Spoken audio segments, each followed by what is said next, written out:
What's going on, folks? It's Jason out here in the orchard. We're fixing to tackle the weed problem, or at least start it. So what we've got going on, we'll flip the camera around, take a look at it. As you can see, we've had this problem for a while, so we're gonna see if we can't knock it down, get the plastic under there. That way we can minimize having to deal with it in the future. So stay tuned, we'll see what happens. Alrighty folks, so we're back. Give you an idea of what we just did. Let me flip the camera around. Alright, so we've just done a couple rows. We did our last row, which only has one tree. And we also weed-eated down the last two rows. So I'm gonna run out of daylight. What we're gonna do is go ahead and see if we can't get the plastic under these, and I'll give you an idea of what we've got going on here. But you can see how the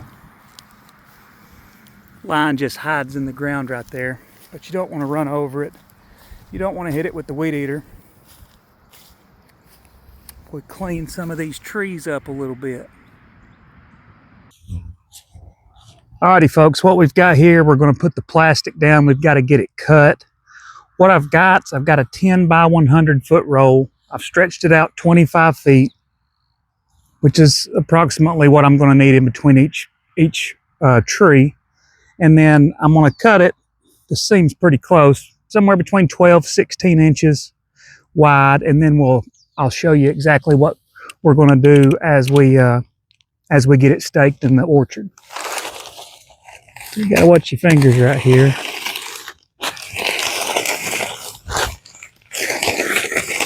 And just keep going down.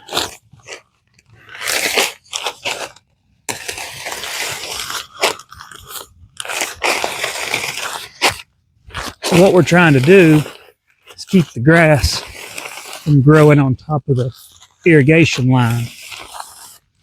Hopefully, we cover that with black plastic, it'll kill all that grass, and then we can minimize the grass that grows on there year after year.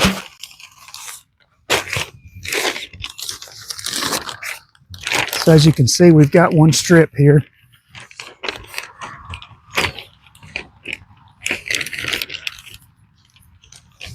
Need to grab some more stakes. It takes way more stakes than I was anticipating. I had a lot, but after seeing how many this takes, taking about 8 to 10 per strip, I've got 5 gaps between 9 rows plus 1. So let's see here. Pop you off.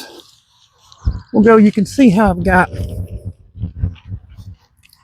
first 2 started, and I'm going to cut the excess off each end, but I've just put it over the line just to smother that grass out underneath it. We're going to do that basically row by row. It's a much slower process than I had originally anticipated. All right, so what we've got here, we'll stretch this out, kind of show you exactly how I'm doing it. Start from the low side and work our way up. We just want to get that situated over the top. And we don't want it to obstruct the water that the trees are getting, so we don't want to smother the tree with it. I'd actually thought about that to keep the grass to a minimum for it. Needless to say, that wasn't a great idea. So I didn't try it.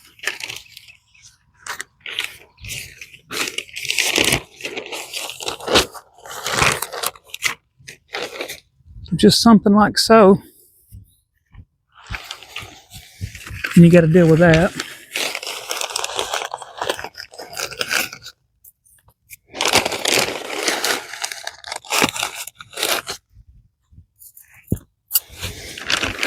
Slowly work our way down.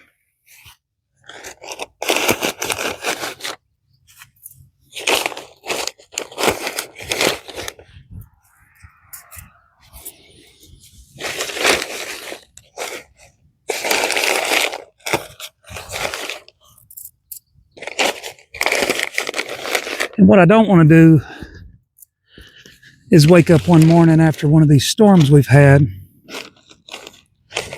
and it be flipped up everywhere. So I want to stake it down reasonably well. But that's all we're doing there.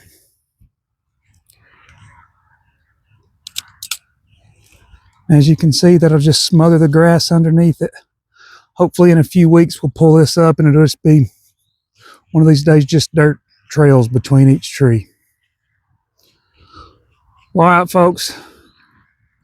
Well, as you can see, we've got a lot more rows to go. We're going to try to knock out 2 of them tonight. So y'all keep your heads up for another video. Have a good one from Maples Landing. Alrighty, folks, here we go. This is what we got done. Took entirely longer than I thought it would originally. But as you can see, we've went over our valve box and then covered the line completely all the way down for 2 rows. Hopefully this will kill the grass off, be a little easier to maintain. May end up putting mulch over it one day. I'm not sure. But it does look a lot better since the weeds are knocked down and now we got that covered. So folks, another day out at the orchard. Keep your eyes out for the next video. Have a good one.